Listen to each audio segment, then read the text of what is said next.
દ્વારકાધીશને તિરુપતિ બાલાજી શૃંગાર. અંબાણી પરિવાર દ્વારા જગત મંદિરમાં 56 ભોગ મનોરથ યોજાયો. આજ રોજ દ્વારકાધીશ જગત મંદિરમાં ઠાકોરજીને તિરુપતિ બાલાજીના દેદીપ્યમાન સ્વરૂપ સાથેનો શૃંગાર મનોરથ યોજવામાં આવ્યો હતો. સાંજે ઠાકોરજીના ઉત્થાપન સમયે રિલાયન્સ ગ્રુપના અંબાણી પરિવારના સૌજન્યથી વારાદાર પૂજારી દ્વારા જગત મંદિરમાં 56 ભોગ મનોરથ યોજવામાં આવ્યો હતો.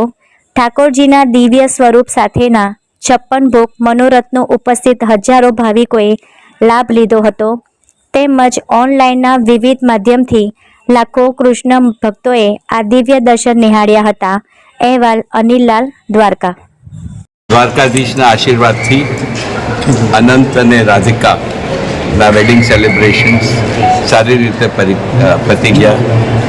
બધાનો સહયોગ રહ્યો અને મારે પર્ટિક્યુલરલી જામનગરવાસીઓને ખાસ થેન્ક યુ કહેવાનું, કારણ કે એમના સહયોગ વિના જામનગર હવે ઇન્ટરનેશનલ મેપ ઉપર આવી ગયું છે અને આ દ્વારકાધીશના આશીર્વાદ વગર થાય નહીં. અને બધા તમારા આશીર્વાદ અનંત અને રાધિકા માટે અમે બહુ નીતા અને હું બહુ આભારી છું. Thank you.